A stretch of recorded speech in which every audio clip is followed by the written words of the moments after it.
Oi, oi, gente boa de Deus.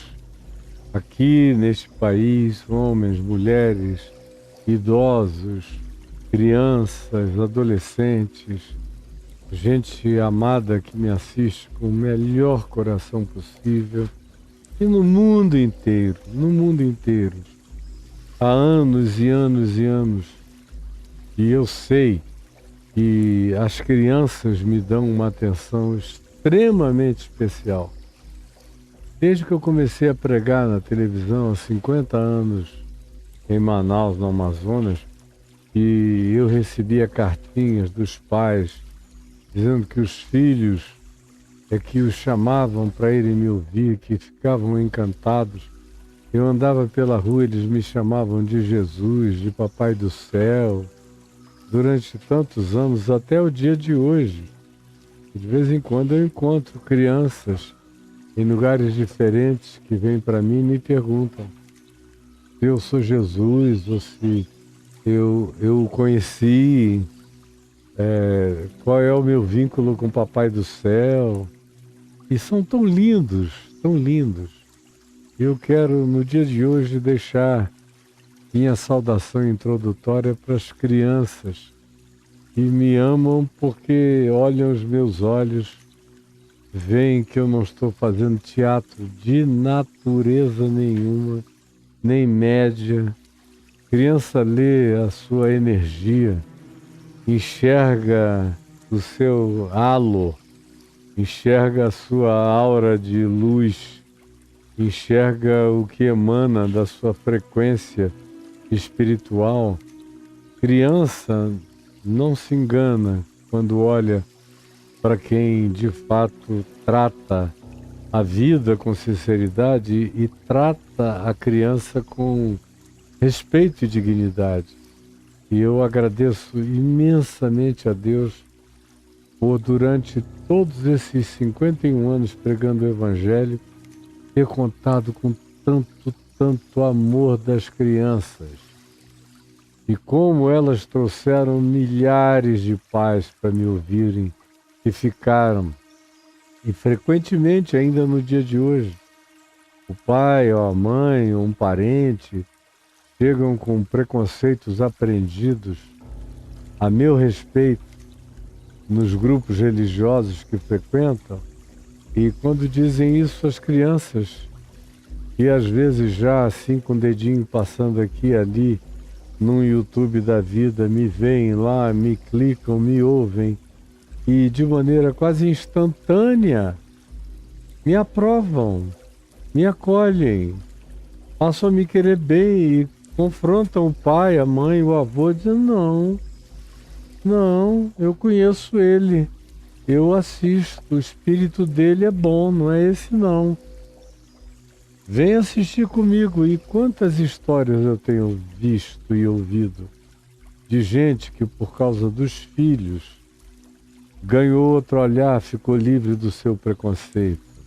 Então, meu amor expresso hoje por todas as crianças que estão me vendo no Brasil e no mundo inteiro. E que Deus as abençoe. Olha só, gente, ontem eu estava aqui falando da mãe de Tiago e de Tiago e João, daquele pedido que passou por cima do anúncio de Jesus de que importava que ele subisse a Jerusalém e lá ele fosse entregue pelos principais sacerdotes, pelos principais religiosos, teólogos e escribas, nas mãos do povo dos gentios, e que eles iriam condená-lo e entregariam, portanto, eles aos romanos, aqui chamados de os gentios, para que o complemento de escárnios, açoites, culminando com a crucificação, acontecesse. Aí Jesus repete isso pela 5ª vez, só aqui em Mateus. E aí diz: porém, ao terceiro dia ressurgirá. Porém, ao terceiro dia ressurgirá. Mas eles, como em todas as vezes anteriores, agora já não fazendo mais como Pedro fez na primeira, que foi confrontar Jesus, dizer isso jamais te acontecerá. Dali para frente eles passaram a pular o tema, a desviar o tema, a puxar outro assunto. Mas eles nunca conseguiram acolher a cruz, nem com a promessa da ressurreição.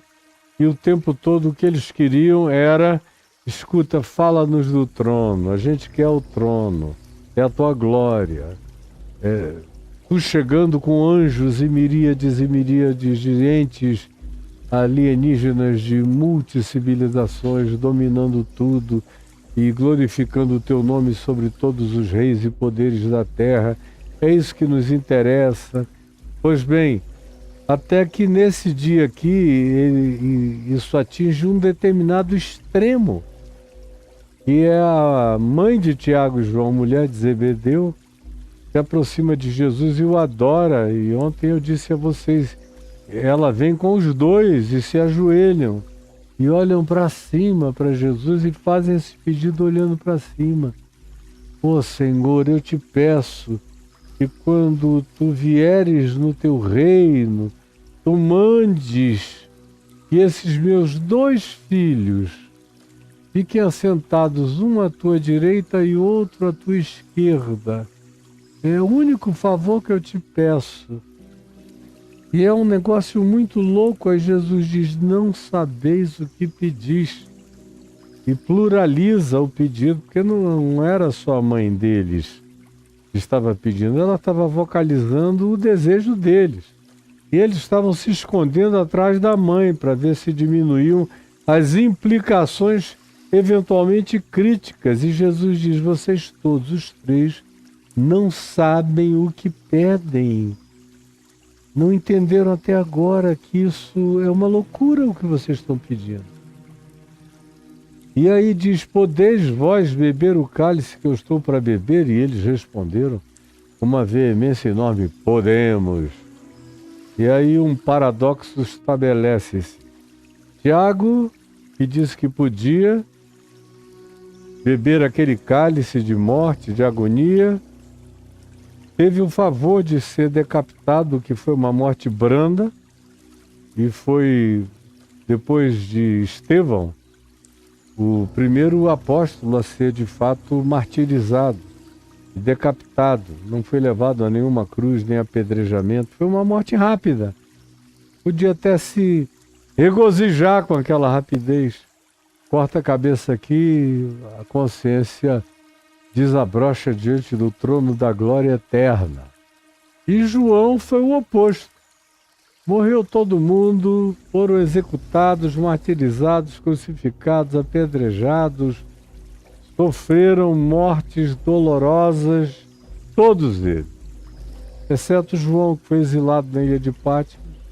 E se o João do Evangelho é o João do Apocalipse, ele morreu sozinho, sem consolo, sem conforto, sem aconchego, sem palavras de amizade, olhando para um teto cinza até ser levado. Era o cálice. E o de João demorou muito.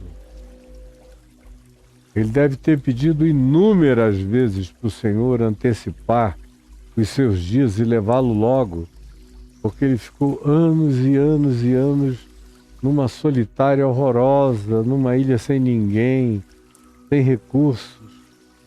Hoje é uma ilha turística agradável, naquele tempo devia ser um caos ficar em Patmos. Até o dia de hoje é um dos verões mais horrorosos que alguém pode enfrentar, é aquele de Patmos. Então João sofreu um bocado ali, mas podemos. Jesus disse: então tá bom, já que vocês dizem que podem, aguentem. Então lhes disse Jesus: recebereis o meu cálice. Beber esse cálice e morrer com as implicações de dor e sacrifício, tá bom, eu concedo isso a vocês, é o que eu posso conceder. É que vocês bebam o meu cálice e morram com as implicações do comprometimento comigo. É o que eu prometo a vocês. Se vocês forem fiéis até a morte, vocês vão herdar a coroa da vida. Essa é a minha promessa a todos vocês. Agora, esse negócio de um sentar à direita, outro sentar à esquerda, não. Não. Não posso dizer isso a vocês. Porque isso não está no meu arbítrio concedê-lo, porém, é para aqueles a quem está preparado por meu Pai. E não é nesse improvisozinho de chegar mamãe com 2 filhinhos, queria resolver isso aqui agora. Não, os desígnios disso são anteriores a tudo que vocês podem imaginar. Não tem nada aqui acontecendo no improviso. Eu estou andando em cima do script, da perspectiva e da projeção da salvação, da doação, do amor, do altruísmo, da entrega, da profecia, dos salmos, de Isaías, de Jeremias, até mesmo de Moisés, que anunciou a minha vinda, ou de Abraão, que viu os meus dias e se regozijou. Eu estou vivendo aqui de acordo com toda essa linhagem de natureza profética que tem a sua convergência em mim e que não se afunila no judaísmo, mas se abre para a universalidade do planeta inteiro e para todas as criaturas com consciência no universo. É muito maior do que essa economiazinha de 2 filhinhos e uma mamãezinha e um privilégiozinho especial, igual cabeça de crente em igreja, que fica pensando que a única coisa que interessa a Deus é o que acontece naquele grupelinho. E que Deus não está nem aí para o cosmos, para os cosmos, para os universos, para as dimensões, para as bilhões e trilhões de criaturas universais e transversicas. E Deus não está nem aí para todas as trilhões de criaturas que habitam o planeta, os mares, as águas, debaixo das águas, a terra, os ares, criaturas de todos os tamanhos e naturezas e formatos e expressões. Parece que Deus não está nem aí para nada do que Ele criou, para o universo inteiro, nem para a humanidade, nem para calamidade, nem para dor, nem para sofreguidão, nem para angústia, nem para fome, nem para miséria, nem para injustiça, nem para iniquidade, nem para péssima e horrorosa e perversa distribuição de renda. Parece que Deus não está nem aí para tudo que os profetas disseram que Deus priorizava. Parece que Deus não está nem aí para tudo que Jesus pautou. Jesus pautou como prioridade dele, Jesus, que eram as prioridades do Pai, que trabalhava até agora, e ele disse: eu trabalho também pelas mesmas pautas e interesses. Mas crente é assim, como a mulher de Zebedeu e como Tiago e João, todo mundo é igual. Querem saber quais são os privilégios especiais para o gueto. São filhos do gueto e querem reduzir o reino de Deus a um gueto de interesse clubesco, congregacional, de um timezinho de eleitos supremacistas que se acham os seres mais especiais do universo, porque são os escolhidos e os separados, e são os seres assim extraordinários, os únicos que Deus vê, pelos quais se importa, aos quais quer abraçar, acolher, salvar e perdoar.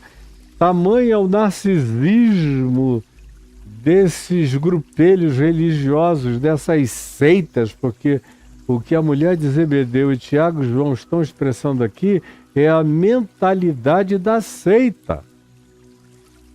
É a mentalidade da seita.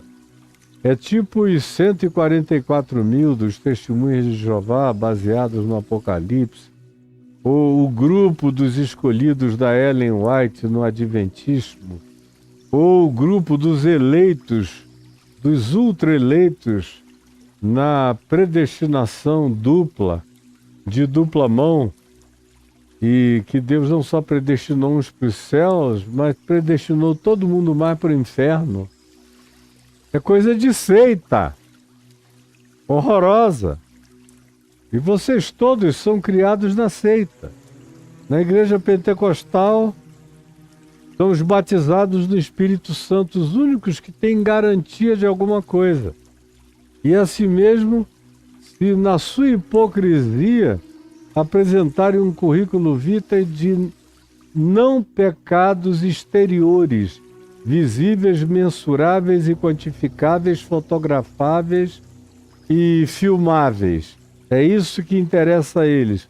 Se pode depreender da cara para fora, porque não tem nada a ver com a pestilência e o impregnamento de perversidade e de peçonha e de rapina e de putrefação nas suas almas. Nada. É a mentalidade da seita que prevalece aqui. Só uma mente muito atrofiada. E olha que eles estão diante de Jesus, mas estar diante de Jesus não os previne da mentalidade seita, nem da atrofia pessoal, porque é a cabeça de cada um que cria esse ambiente de ultra privilégio particularizado para si mesmo. O que é uma vergonha, um caos, uma tristeza e algo que se repete em todos os grupos cristãos do planeta Terra. Eles acham que ganharam uma vocação superior à de todos. E sem eles, Deus não age no mundo. Sem que eles vão, sem que eles preguem, sem que eles falem, sem que eles defendam a Deus, sem que eles tenham um lugar garantido de visibilidade, um trono de glória para serem expressões de Deus na terra, Deus está diminuído. E não querem considerar que é necessário que primeiro o Cristo padeça todas as coisas e depois entre na sua glória. Não querem considerar o que a gente vai ver algumas páginas adiante, no capítulo 24 de Mateus, e a seguir nas parábolas que vêm logo depois, que falam de uma longa espera entre a morte e a ressurreição de Jesus e a vinda de Cristo. Aí tem a parábola do servo mau, que fala que depois de muitos dias é que o Senhor volta. A parábola das virgens, que também diz que demora muito a volta do Senhor a ponto de todo mundo morrer de sono. A parábola dos talentos, que também fala de uma espera longa, até que depois, no fim de tudo, vem o Senhor e pede que eles prestem contas.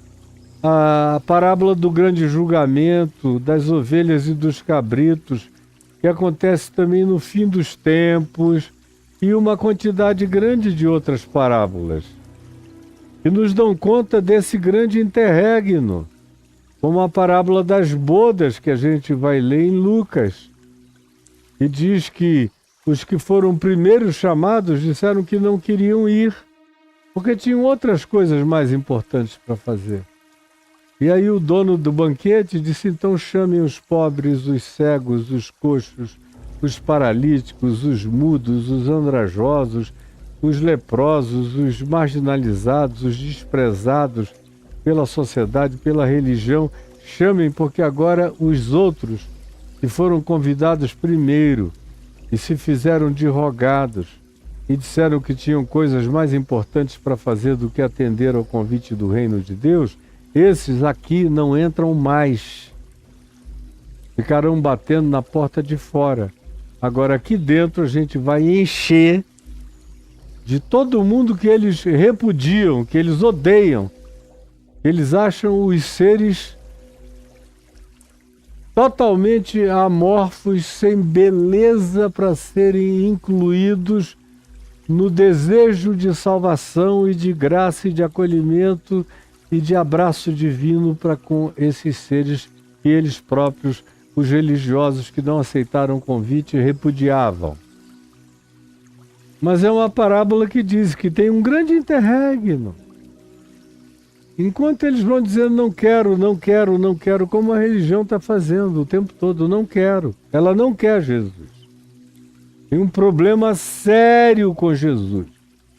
com a personalidade de Jesus, com as opções de Jesus, com as escolhas de Jesus, com as preferências de Jesus.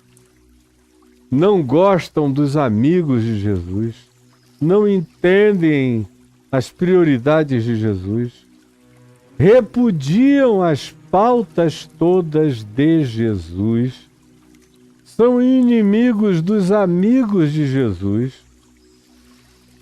acusam Jesus de fazer os milagres que faz pelo poder de demônios, do maioral dos demônios. Chamam Jesus de louco, de hippie, de suicida, de inconsequente, de samaritano endemoninhado, de todas as coisas, de amigo licencioso, de publicanos e de pecadores. Eles não pouparam definições pejorativas para Jesus, assim como o fazem os mesmos religiosos hoje em relação a qualquer pessoa que manifeste um pingo de semelhança com Jesus, já recebe imediatamente a mesma perseguição, do mesmo gênero, a mesma coisa. Pois bem, Jesus diz não, isso é meu Pai que concede. E não tem a ver só com esse grupinho aqui. Vocês acham que meu Pai está reduzido a 12 pessoas? E a boa vontade deles irem ou não irem?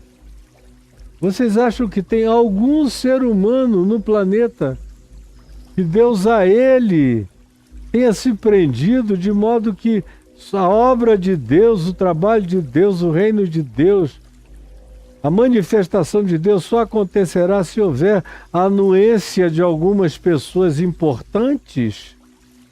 Vocês estão loucos. Meu Pai sabe a quem quer, a quem escolheu, a quem manifestará, não só agora, mas no curso da história inteira. Gente que vocês jamais nem conhecerão, nem saberão a existência, e que carregarão um espírito muito mais quebrantado, muito mais entregue, muito mais voluntário, muito mais despretensioso, muito mais manso e humilde de coração, muito mais pacificador, muito mais resiliente em alguns aspectos da vida, e que vão se alegrar na esperança do reino de Deus, e que vão aceitar a cruz e a ressurreição e vão viver se gloriando na cruz de Cristo, que vocês tentam evitar, escapam, tentam pular o tema e introduzir outras questões para não ficarem cara a cara com isso, porque vocês não querem a cruz, vocês só querem tronos, domínios e poderes. Isso, nos dias de Jesus já era assim. Ora, quando Jesus disse isso, a mulher de Zebedeu, mãe de Tiago e João, e a Tiago e a João que ali estavam, ao falar isso, o verso 24 diz: ora, ouvindo isso, os outros 10 apóstolos, 2 estavam ali com a mãe, 10 estavam assistindo e um outro grupo de pessoas vendo aquele espetáculo.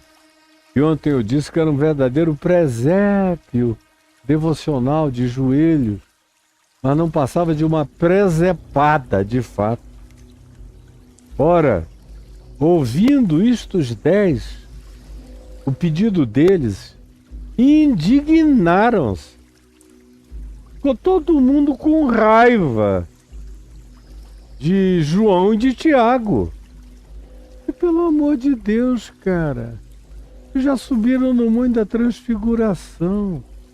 Vocês já ouviram algumas vezes ele dizer que determinadas coisas estão reservadas para o Pai e que ele não vai compartilhar com ninguém, porque ninguém sabe.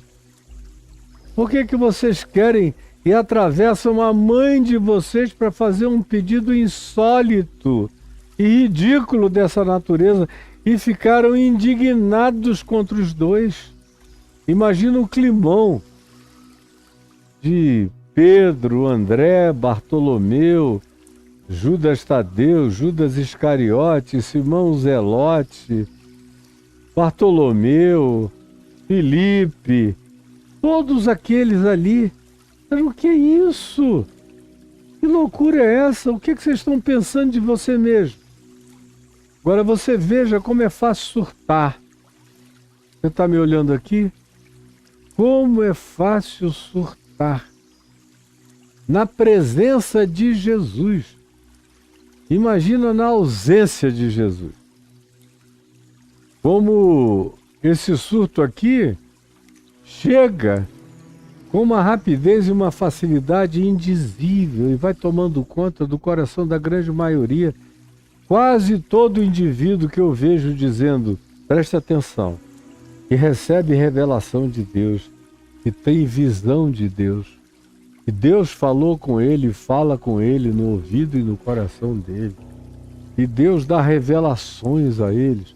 Quase todos esses, quase absolutamente todos esses, são surtados, são seres dodóis, são narcisistas, de exacerbação megalomaníaca incomparável, e se tornam seres que têm um espírito morto.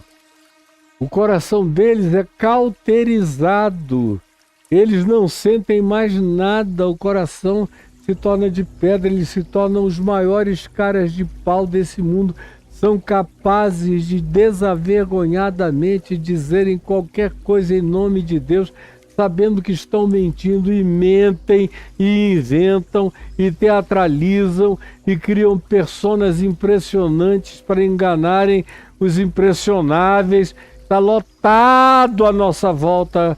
O difícil é achar gente que não seja assim no meio dessas lideranças públicas e populistas. O difícil é achar gente que não seja assim. E quem quer que tenha o mínimo de consciência do Evangelho fica indignado com isso aí. É algo digno de indignação. De tão indigno que é, que provoca a indignação de quem tem um mínimo de dignidade. A indignação é a antítese da dignidade. É a reação à indignidade, à falta de dignidade. E foi o que esses 10 manifestaram aqui. Então Jesus, chamando a todos eles, disse, preste atenção no que ele disse, porque isso aqui é o que vai nos interessar hoje bastante. Preste atenção, tá bom? Toda atenção a mim. Isso que eu vou dizer agora é o que nos interessa fundamentalmente no dia de hoje.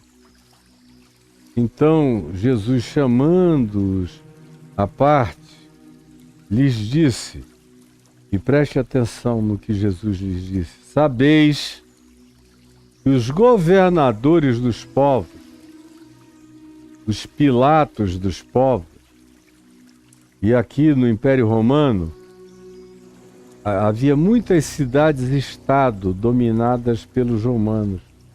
Por exemplo, na Grécia Antiga toda e na Mesopotâmia, você vai hoje à Turquia, onde está boa parte daquilo que o Novo Testamento chama de Ásia Menor, está dentro da Turquia, boa parte. Uma outra parte está dentro da Grécia. E você chega em cada cidade, tinha uma espécie de cidade-estado, com a sua autoridade local, fosse governador, fosse até um rei local, submisso ao imperador romano. Mas ele tinha privilégios de uma realeza local, como era o caso, por exemplo, do rei Herodes na Palestina, que não mandava de maneira absoluta em nada, mas era o representante do imperador e tinha privilégios de um rei local, a mesma coisa. E Jesus usa essa ilustração para dizer a eles, vocês sabem com certeza, sabeis que os governadores dos povos os dominam e que os maiorais, os mais influentes, os mais ricos, os mais acadêmicos, os que têm poder de maior visibilidade, de maior impressionalidade, que são chamados aqui de os maiores, exercem autoridade sobre os outros, que nem são realezas, nem são governantes, nem são procônsules, nem são autoridades, nem são figuras de respeitabilidade célebre naquela sociedade, por qualquer que fosse a razão. Vocês sabem, no mundo em que vocês vivem, quem são as figuras que recebem a convergência de autoridade para esse topo da pirâmide, de onde todas as coisas derivam, como controle, como poder, exatamente como acontece nos nossos dias até agora. Então vocês sabem que é assim no mundo. É assim no Império Romano, é assim em Laodiceia, é assim em Pérgamo, é assim na região de Filipos, é assim na Macedônia, é assim em várias cidades e estados da Ásia Menor, aonde existem essas autoridades com essa capacidade de dominação, assim como os hiperelevados militares, centuriões, generais, capitães de grupos legionários poderosos, também exercem essa autoridade no âmbito do seu alcance, do seu domínio. Eles são os dominis, eles são os dominadores, eles são os senhores. É daí que vem, é de dominis, que vem a palavra senhor. Eles são os senhores, os dominis, os dominadores dos povos. Mas não é assim entre vós. Jesus diz, não é assim entre vós. Em vocês não pode ser assim, entre vocês jamais. E o que Tiago e João e a mãe deles estão querendo é que eles sejam dominadores sobre os outros, sobre os demais. E que eles tenham uma preeminência, já agora superior a de todo mundo. Isso é coisa do mundo. Isso é coisa de Satanás. Isso é coisa daquele que disse, tudo eu te darei se prostrado me adorares. Só porque eles acham que estão pedindo isso a mim, eles estão pedindo fora do âmbito do interesse e da alegria satânica, mas não estão. Qualquer que seja o desejo de dominação, pode ser pedido a Jesus, mas é diabólico. Qualquer que seja o desejo de dominação, pode ser pedido a Jesus, mas é um pedido para exercício de um poder diabólico. Você está chocado? Não. Pessoal que está aqui militando, como ontem eu vi o Silas Malafaia, com medo, angustiado, porque a reunião de 1 milhão não passou de 18 mil, porque já tem gente do grupo dele indo se refugiar nos Estados Unidos. Aí ele vem arrumando desculpas aqui e ali, mas o desejo dele era hoje ter o antigo presidente, o anterior presidente na presidência, de preferência com um golpe de Estado, sem democracia, onde ele seria uma espécie de Ayatollah Malafaia, o que ele de certa forma já foi no governo anterior, e agora está vendo tudo isso se desmantelar diante dos olhos dele. O que está em questão é medo de um lado e a frustração da perda do domínio. Ele imaginou que dentro de mais 1 ano e meio, 2 anos, estaria nas mãos dele outra vez e daqueles que estão ali fazendo esse papel de asseclas de um poder absolutista, tirano, dominador e que para quem os fins justificam os meios. Como é o caso nos Estados Unidos da América que está acontecendo. Pois bem, Jesus disse, não é assim entre vós. Vocês não serão dominadores. Em vocês não haverá e não pode haver teologia do domínio. Se tiver teologia do domínio, vocês estarão servindo a Satanás. E é o que disse, esses reinos todos do mundo me pertencem. E eu dou a quem eu quiser. Basta se curvar a mim. Se curvar não é necessariamente ficar de joelho em algum templo satanista, não. É curvar o desejo, é curvar os ideais, é submeter-se às pautas da malignidade. Como o Elon Musk disse, o maior defeito da humanidade é a empatia, esse negócio de se importar com os outros. Matar a empatia faz parte da pauta de Satanás. Essa coisa de proteger os pobres é coisa de Jesus, mas faz parte para eles de um atraso demoníaco, satânico, do qual a gente deve fugir. E conquanto Jesus tenha dito, não será assim entre vós, pelo contrário, quem quiser tornar-se grande entre vós, esse será o que sirva a todos, o que se entregue, o que se doe, o que se ofereça, o que não busque o seu próprio interesse, mas sirva com amor. E quem quiser ser o primeiro entre vós, fique sabendo, só o será se tornar servo de todos os demais, deitando-se como uma ponte sobre o abismo para os outros passarem.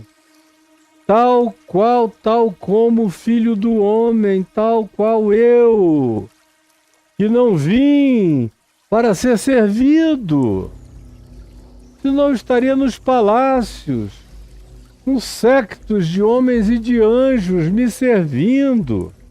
Senão eu teria aceito a oferta de Satanás, tudo isso eu te darei se prostrado me adorares, terás todo o domínio imediato. Mas vocês têm que saber a serem como eu. Vocês só terão sentido na terra se forem como eu. Se vocês desistirem de mim, das minhas pautas, dos meus pensamentos, da minha mente, dos meus compromissos, das minhas entregas, do meu serviço, da minha voluntariedade, do meu altruísmo, da minha empatia, porque vocês serão salvos pela minha solidariedade na cruz para com todos os homens. E só é de Deus se for assim, se vocês desistirem de como eu pratico essa liderança de graça, de acolhimento sobre vocês e sobre quem quer que queira ser meu discípulo. Se não for assim, está tudo estragado. Se vocês buscarem esse poder direto para ganharem essa ascensão pública, para serem os que dão as cartas e que determinam tudo, vocês não terão nada a ver comigo. Porque eu decidi não ter essas cartas na mão, decidi viver sem esse poder, decidi não ser servido, mas servir, decidi, pelo anonimato promovido pelo marketing dos governos e pelas ofertas dos soberanos, que a única coisa que querem é que eu me submeta a eles para que eles me favoreçam em tudo quanto eu possa desejar, e eu não quero. O meu chamado é ir à cruz e depois ressuscitar. Se vocês não entenderem isso, vocês não serão tal qual o Filho do Homem, que não veio para ser servido, mas para servir e dar a sua vida em resgate de mundo. Agora preste atenção, porque vou começar nesse momento. Quando Jesus diz, diante da indignação dos outros 10 discípulos, disse a todos, sabeis que os governadores dos povos os dominam. São os dôminis, são os senhores. Por isso a gente tem o dia de domínio de domingo, é o dia do Senhor, é o dia Dominis, é daí que vem a palavra domingo, deriva-se de Dominis, do Senhor, pertinente ao Senhor. Anos Dominis, é anos de Cristo, anos do Senhor, depois de Cristo. E Jesus usa essa palavra quando diz: sabeis que os governadores do mundo, os reis, os donos das guerras, das espadas, os promotores da sanguinolência, os que saqueiam os povos, os que medem forças e, de acordo com o poder que tenham, vão e expropriam, tomam tudo, riquezas, bens, terras, qualquer coisa. É assim que eles vivem, impondo o seu supremacismo pela sua elevação. Aqui comigo jamais será assim. No meu reino, aonde houver meu reino, não haverá ninguém assim. E se houver esses líderes sentados na ponte da pirâmide, no topo da pirâmide, é porque o meu reino ali não estará presente. No meu reino estão no topo da pirâmide os que servem na base da vida. Os primeiros são os que se oferecem sem pressa para servir a todos, para que todos entrem. Os mais importantes são os que abrem mão desses significados de visibilidade e importância e se entregam, mesmo que seja anonimamente, para servir o próximo, com amor, sem precisar de divulgação do que fazem para a regimentação de prestígio, de poder, de influência, de dominação, de controle. Agora, o que nós estamos vivendo hoje é justamente o que Jesus disse: entre vós não será assim. Entre vós não será assim é o que está acontecendo. E a primeira vez que aconteceu foi lá atrás com Constantino, quando ele cooptou os bispos, pastores, líderes e autoridades com dinheiro, com campos, com propriedades, com glebas, com isenção de impostos, numa coalizão inseparável, potencializando a eles como nenhum sacerdote de cultos pagãos anteriores tinha sido potencializado, e eles ficaram totalmente cheios de entusiasmo pelo poder recebido e apelidaram Constantino de o 13º apóstolo. Ficaram de 4 para o diabo e o adoraram e receberam todo o poder. De lá para cá, isso vem com mais intensidade e menos intensidade. Já houve grupos os mais variados que cumpriram esse papel. O mais recorrente, mais longo deles no curso da história foi, indubitavelmente, o Vaticano, com os seus inúmeros papas, que se serviram disso e quiseram primazia absoluta, tronos e mitras e ouro e glória, e os reinos da Europa servindo-os, e todos os reinos possíveis em adoração ao poder que eles diziam representar, e as piores coisas, as maiores bruxarias, feitiçarias, maldades, desumanidades, perversidades, pedofilias, promiscuidades, abusos humanos e extorsão, eliminação, tortura, morte, fogueira, decapitação, crucificação e imputação de pecados a seres humanos lindos, bonitos. Eu não podia ter uma ideia brilhante que você era um feiticeiro, era um bruxo. E isso aconteceu durante séculos e séculos e séculos. Depois que chegou o protestantismo, as mesmas aventuras aconteceram. Aconteceram na Suíça, aconteceram na Inglaterra. Depois que houve a migração para os Estados Unidos, houve esse namoro contínuo com as autoridades constituídas em poder, sempre com o desejo de que a Constituição americana fosse uma espécie de 10 mandamentos mosaicos para serem obedecidos. A própria teologia que os fundadores dos Estados Unidos desenvolveram foi a do domínio. Eles desenvolveram a teologia do domínio, chamada de Manifest Destiny, Destino Manifesto. E o país que eles estavam criando seria o Novo Israel, já que não tinha mais Israel, e eles não tinham nenhuma perspectiva que um dia voltasse a ter um lugar, uma geografia, uma geopolítica chamada Israel. Há 300 anos atrás não havia nem esse sonho, nem no maior devaneio. Então, o Israel de Deus passou a ser os Estados Unidos. E os novos judeus não eram judeus, filhos do DNA de Abraão. Eram os crentes, os puritanos, os evangélicos, os protestantes. Eram o novo Israel, do novo destino manifesto. E os Estados Unidos eram a manifestação mais plausível e possível da nova Jerusalém que tinha chegado entre os homens. E conquanto a maioria dos founders, dos fundadores, que eram também cristãos, fossem maçons comprometidíssimos com toda a estrutura secreta da maçonaria, eles fizeram o possível para escrever uma Constituição que agradasse as igrejas, os crentes, especialmente os crentes protestantes, puritanos, evangélicos americanos.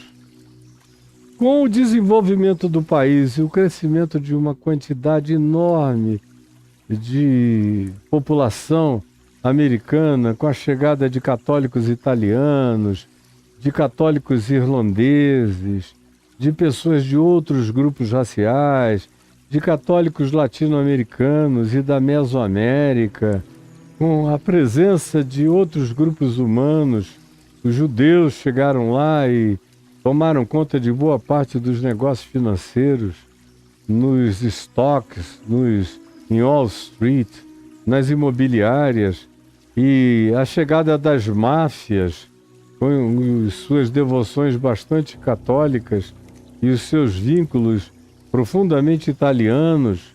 Enfim, houve uma proliferação de grupos buscando a mesma coisa: controle, domínio, encher a Câmara de Deputados, a House of Representatives, que é a Câmara dos Deputados, de gente que fizesse lobby por eles. E eles foram crescendo e houve surgimento de várias outras percepções e consciências que queriam um Estado mais laico, que queriam uma democracia mais genuína, mais representativa, menos afunilada na direção de que os protestantes tivessem primazia na eleição como presidente da República, como foi durante muitos anos. A maioria dos presidentes americanos eram protestantes. Aí começou a haver variações já bem depois, e dentre os católicos, o Kennedy foi o mais importante de todos, foi o que mais sinalizou essa virada de poder religioso. E ele, um democrata, o que fortaleceu enormemente o Partido Republicano, dizendo: a gente precisa arregimentar poder.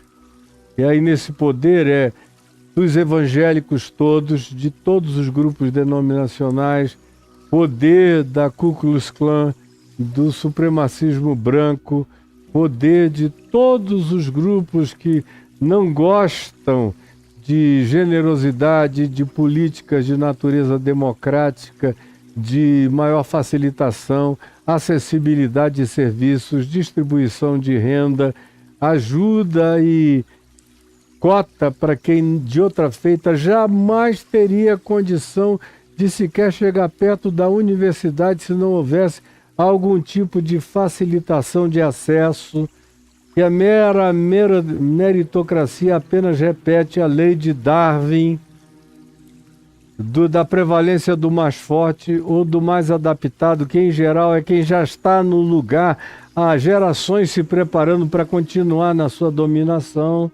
E há uma multidão de excluídos com uma glorificação enorme de grupos cada vez menores de milionários que representem a glória oligárquica americana no planeta inteiro.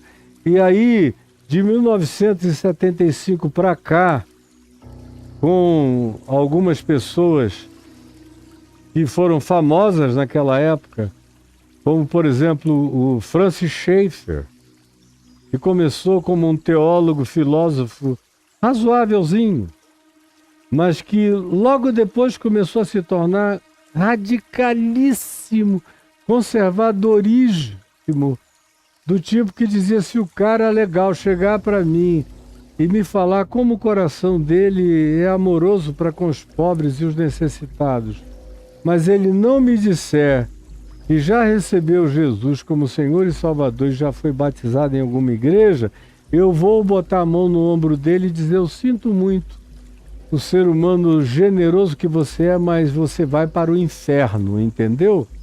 No dia que eu li o Francis Schaeffer dizer isso a primeira vez no livro dele, Ele Está Presente e Não Está Calado, eu tinha lido vários. Tinha lido A Morte da Razão, tinha lido um livro sobre Salmos, muito bom. Tinha lido Ele Está Presente, que era um livro sobre epistemologia, bem razoável. E agora veio Ele Está Presente e Não Está Calado. Quando ele declara isso ali, já ficando radical, eu falei: não, cara, você me perdeu geral. Legal. Junto com ele havia outros, como Bill Bright, da Cruzada Estudantil Profissional para Cristo, que eu conheci, e que foi ficando cada vez mais político, radical. Foram desenvolvendo gradativamente uma espécie de teologia do domínio, que eu explico já o que é. Também tinha um cara que eu conheci que se hospedou na minha casa. E no início da vida dele, quando ele era jovem, ele era um cara piedoso. Eu o convidei, através do meu amigo George Foster, da editora Betânia, quando eu ainda era pastor em Manaus, para ir a Manaus pregar na nossa igreja presbiteriana central de Manaus. Depois ficou hospedado da minha casa o Loren Cunningham, que é o fundador da JOCU no Brasil, os Jovens com uma Missão, na terra inteira. E também tinha aqueles navios que iam pelo mundo distribuindo gente para pregar nas cidades costeiras da terra, ou mandando missionários para o interior das nações mais acessíveis para distribuir gente para pregar e depois recolher, todo mundo sem salário, todo mundo tendo que viver pela fé, não é nem pela fé, é arrancando a pé dos outros, e eu vi tanta gente entrar em tanto constrangimento por causa disso. Depois de uns anos, o Loren Cunningham foi se tornando cada vez mais político, e aí aderiu junto com Peter Wagner, junto com Bill Bright, ele e outros que vieram, como Pat Robertson, que já morreu, do Clube 700, o Jerry Falwell, o Ralph Winter, uma quantidade grande. No passado, eles desenvolveram a loucura de uma coisa chamada de teologia do domínio, que é algo que contradiz tudo o que Jesus disse aqui, quando afirmou: entre vós não é assim. Eles resolveram encontrar desculpas para que entre os crentes seja assim. Isso se desenvolveu. E olha só a teologia esdrúxula que esses caras criaram. Eles pegaram lá Apocalipse 19, que diz que a grande Babilônia é também a cidade das 7 colinas. Nos dias de João, a cidade das 7 colinas, para a qual ele estava destinando o livro do Apocalipse, o João do Apocalipse, aquela cidade Babilônia que explorava todos os povos da terra e que tinha pretensão de divindade pessoal e que cooptava todas as religiões para servirem a ela e abençoarem a ela, porque ela queria reunir todos os poderes possíveis políticos e religiosos. João diz: essa é a Babilônia perversa. Essa vai receber o juízo de Deus. E aí eles disseram, não, quando João falou da cidade das 7 colinas, o Espírito Santo, olha só, nos disse que há uma revelação nova, que João não tinha. João pensou que tinha dito aquilo ali como um juízo contra Roma e contra qualquer outro centro de poder sistêmico de controle mundial e global que venha tomar o lugar que Roma tinha 2000 anos atrás. Não, é uma interpretação errada. Nós temos agora a interpretação dada pelo Espírito Santo, uma revelação especial. Totalmente especial, a saber que as 12 montanhas são 7 colinas de poder que nós temos que dominar dentro de Babilônia. Jesus está nos mandando entrar em Babilônia e dominar o topo dessas montanhas de poder. A primeira montanha é o governo, a governança política. A segunda montanha é a governança econômica. A terceira é a governança de usos, costumes, manifestações variadas de hábitos, de gênero. A terceira é o controle de todo o sistema educacional, eventualmente até acabando com os sistemas de educação do país para que eles sejam educados exclusivamente pela igreja e pela Bíblia e não aprendam mais nada. É rompimento de subvenção para a ciência, porque a ciência atrapalha a expansão do cristianismo, então a gente tem que acabar com ciência nos lugares aonde a gente chega, a gente tem que entrar com negacionismo científico. Também temos que dar um jeito de controlar a mídia, porque a mídia é um grande inimigo que faz a cabeça das pessoas, que as faz pensar em outra direção. E com a internet chegando agora, a gente pode inventar todas as narrativas, todas as mentiras. Não faz mal, os fins justificam os meios.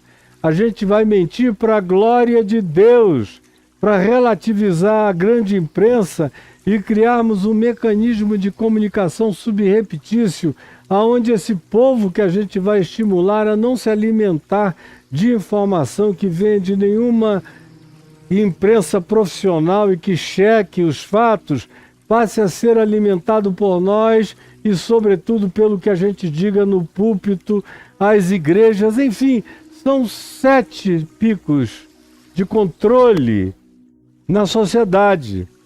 É o que eles vêm fazendo nos Estados Unidos. No primeiro governo Trump, eles fizeram um ensaio, mas não chegou a ser perfeito. Agora eles acham que alcançaram a perfeição lá, porque o Trump se elegeu com base neles. Eles têm um grupo de pastores que vivem dentro da Casa Branca. Tem uma pastora, e a Paula, que fica lá impondo as mãos na cabeça de todo mundo e profetizando que ele é ungido do Senhor, que o Senhor o levantou, que ele é o homem do coração de Deus. Todo dia ela diz isso a ele, não importa o que ele faça, ele pode mandar matar a mãe, mas ela vai dizer e eles vão abençoar, amém, amém, amém. Porque eles querem é domínio, é controle, é domínio sobre o Congresso. Gostariam de ter domínio sobre a Suprema Corte Americana, como eles já estão tendo alguma troca de domínio com o presidente, e faz coisas para eles e eles fazem outras para o presidente. É uma mão lava a outra. Mas o que está em vigência é a prática da teologia do domínio. E está aqui no Brasil, em pleno desenvolvimento. E hoje, por exemplo, eu fui informado do nome da pessoa que aqui no Brasil faz a ponte entre os grupos evangélicos reacionários brasileiros e os grupos que estão dentro da Casa Branca, praticando a teologia do domínio lá e desejando levá-la para todos os outros países possíveis cristãos da América do Sul, da Mesoamérica, da América Latina, para todos os países que eles possam na África. Eles estão praticando isso em Israel e também está sendo assessorada pelo equivalente judaico ao que eles são como evangélicos para o Trump nos Estados Unidos. Eles têm os equivalentes sionistas radicais que querem fazer limpeza étnica declarada, não é subreptícia. Eles encontram em Netanyahu uma extensão daquilo ali, dessa dominação global. Eles perderam totalmente a esperança na volta do Senhor. A esperança deles é no controle deles, é no domínio deles. Eles vão realizar o milênio deles. Jesus não precisa vir, eles dão conta do recado. A única coisa que precisa é fazer umas mandingas para agradar a Deus. Eu estou falando do dia de hoje, então vocês não veem os evangélicos aplaudindo tudo que diz respeito à bandeira de Israel, ao projeto sionista, religioso, radical, de derrubar a mesquita de Omar, a mesquita de El-Aqsa, na antiga esplanada do templo, e erguerem o terceiro templo de Salomão, lá naquele lugar, imolarem o novilho vermelho, voltarem a imolar, a fazer sacrifícios, e os crentes aplaudindo, como se o sacrifício feito por Jesus não tivesse valido de nada. E eles aplaudem porque eles creem que até o Jesus só vai voltar depois daquele templo estar construído, dos sacrifícios de animais serem restaurados, das liturgias levíticas que a Epístola aos Hebreus nos diz que ficaram obsoletas, caducas e foram de vez removidas, não prestam para mais nada, eram sombras de coisas que em Cristo já se concretizaram, mas eles ressuscitaram. Todos esses zumbis, e vocês não têm ideia da quantidade de gente que está pregando no púlpito de vocês tendo isso como intenção. E o quase choro do Silas ontem foi pelo esvaziamento disso. Ele imaginou que já estava mais perto do que agora ele sabe que não está. E que houve uma desmobilização. É a mesma coisa, não apoiado por evangélicos, porque na Argentina não tem tantos evangélicos assim, mas que o Milei está tentando fazer na regimentação supersticiosa de quem quer que seja, no apoio a ele. O tiro está saindo pela culatra. Como, graças a Deus, vem saindo pela culatra no mundo inteiro até aqui. Mas o objetivo desse pessoal é domínio, é controle. E quem tem no meio disso ainda um Elon Musk, e cada dia deixa mais claro que o desejo dele é controlar mentes, controlar pensamentos, controlar respostas, controlar reações, ter mais robôs no mundo do que gente. Ontem eu vi um debate entre o Keanu Reeves e o Elon Musk, e o Keanu, com toda a simplicidade, botou o Elon Musk no bolso e depois amassou e jogou no lixo. Porque todo o argumento do Elon Musk era de um robô. E o Keanu Reeves chegou a dizer: escuta, você não tem reflexão que não seja robótica? Porque eu sou um humano que tenho alma, que tenho dor. Todo mundo que está assistindo aqui ainda é humano, ainda gosta de ser humano. E foi uma coisa longa, onde o Musk não encontrou saída, nem escape. Mas o desejo é esse. Jesus, porém, vem e diz: entre vós não é assim. Não tem teologia do domínio. O meu reino não é deste mundo. Quando os discípulos puxaram da espada, Jesus disse: guardem isto. Aquele que com a espada fere, com a espada será ferido. Eu não preciso desse tipo de recurso. Nem de ferramenta, nem de domínio, nem de estratégia, nem de peleja, nem de milícia. Não quero. Ou não sabias? Vocês são 12 criaturinhas. Não sabias que se eu pedisse ao meu Pai, Ele enviaria agora aqui 12 legiões de anjos. Legião Romana tinha no mínimo 2.000 soldados e até 6.000. Imaginem 12 vezes 6.000. E era anjo, não era gentezinha assim que fica ferida e sai correndo. Eram entes poderosos, inimaginavelmente mais poderosos do que a soma de milhares de nós. Jesus diz, eles estão me levando para a cruz, não é por nada não, não é por fraqueza, não é por moleza, é por desígnio que eu acolhi no meu coração. Eu não quero nenhum poder de Satanás na minha vida. Aí, só para concluir, eu vou deixar uma pergunta. Aí você me pergunta, e eu responderei amanhã. Você me pergunta, escuta, Caio, e então é proibido que o cristão milite na política? E amanhã eu vou te responder. Eu vou te responder amanhã. Você está fazendo essa pergunta? Escuta, é para a gente se alienar de tudo e entregar tudo para os malucos, ou existe lugar para manifestação política? Bom, em primeiro lugar, a política é toda manifestação humana. Eu não estou fazendo política partidária aqui. Agora, o que eu estou dizendo, qualquer coisa que eu diga, que influencie a mente humana, a percepção humana, a cognitividade humana, o comportamento humano, a atitude humana, é uma fala que atinge a polis, atinge a cidade, atinge a sociedade. Portanto, é uma fala com poder mutante do ponto de vista político, mas não é partidário. Amanhã a gente vai falar. Eu espero você aqui comigo, tá bom? Que Deus nos abençoe e que o Espírito Santo, na mansidão e na tranquilidade dessa fala simples, simples, simples, que tem a ver só com a minha memória, atinja, ilustre, inclusive os que queiram pesquisar, para tomarem consciência de que é assim de fato. Eles estão servindo ao que Jesus disse que era para a gente fugir e não acolher. E que estão entregando-se ao que Jesus disse que era para a gente repudiar.